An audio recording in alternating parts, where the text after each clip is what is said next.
Bienvenue au musée Mandé à Riom. Nous avons le plaisir de vous présenter une série de 6 vidéos pour imaginer le territoire de demain autour des thématiques du futur plan local d'urbanisme intercommunal. Pour ce deuxième épisode, qui s'intitule « Les paysages garants de l'image de l'agglomération », nous avons le plaisir d'accueillir M. Cartaillet, vice-président à l'urbanisme de l'agglomération, Frédérique Gomez, directrice du pôle aménagement et développement durable, et Noémie Vorgé-Fabre, directrice du service urbanisme.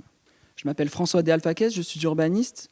Je travaille au sein de l'agence Ville Ouverte et dans le cadre de l'élaboration de ce document, nous avons eu le plaisir de rencontrer un certain nombre d'habitants sur le territoire qui nous ont posé leurs questions. Je vous propose de les écouter. En Limagnor, c'est assez difficile parce qu'il y a beaucoup de champs. C'est sûr qu'il y a de l'espace, mais il n'y a pas beaucoup de haies, il n'y a pas beaucoup d'arbres. Ils ont été détruits pratiquement partout en Limagnor. Disons qu'il y avait la morge, mais la morge, en ce moment, c'est difficile, elle est asséchée. Mes endroits préférés, c'est quand même le château de Tournoël, parce qu'il y a beaucoup de balades qui partent. En plus, quand vous descendez de l'autre côté, ils ont restauré un tout petit pont. Et c'est totalement magique avec le soleil qui perce les arbres. C'est très très beau. Suite à ces questions, à ces remarques des habitants, quels sont les grands enjeux et aussi les éléments de diagnostic qu'on peut retenir en matière de paysage pour le territoire de l'agglomération ? Alors, Riom, Limagne et Volcan se caractérisent par une grande variété de paysages de qualité qui ont été façonnés par des mouvements tectoniques il y a 40 millions d'années.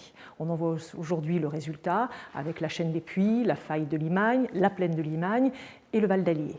Ce côté exceptionnel de ces paysages a été reconnu par l'UNESCO qui a classé la chaîne des Puys et la faille de Limagne au patrimoine mondial en juillet 2018.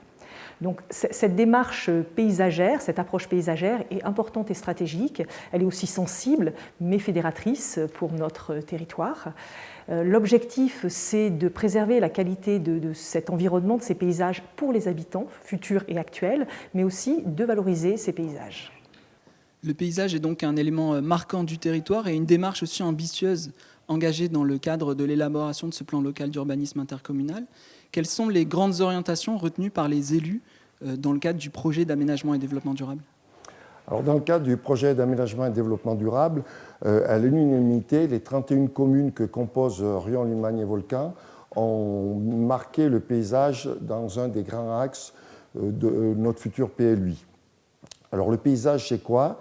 C'est aussi bien la plaine de la Limagne que compose notre territoire, que la ville de Riom, mais aussi donc, la chaîne des Puys, avec des circuits de randonnée, des sentiers de randonnée.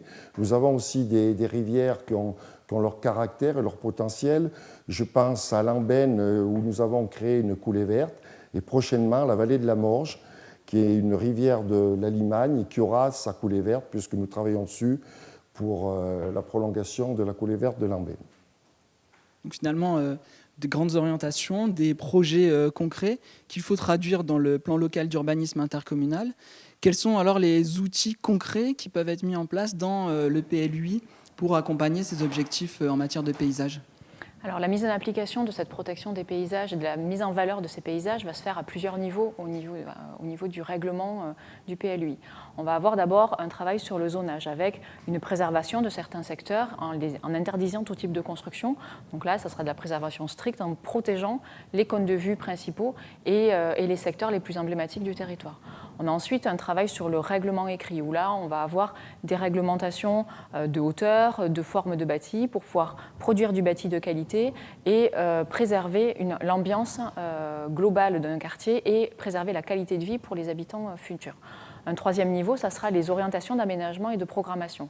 On a deux types d'OAP, les orientations d'aménagement et de programmation sectorielles, qui là sont sur des petits secteurs très précis, donc sur des quartiers, où on va avoir tout un travail sur les trames, sur l'ambiance qu'on va faire au sein de ces quartiers, pour arriver à produire une qualité de vie intéressante pour les futurs habitants.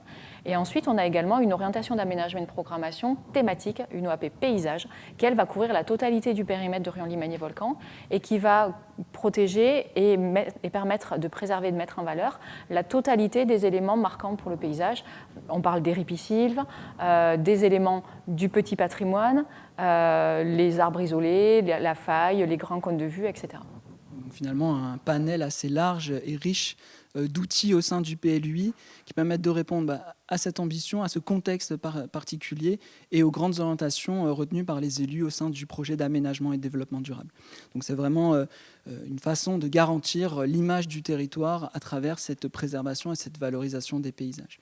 Alors cet épisode s'inscrit dans une série de 6 épisodes que je vous invite à découvrir sur le site www.rlv.eu. Vous pouvez également poser vos questions jusqu'au 15 mai à l'adresse participation.plui@rlv.eu. Je vous remercie.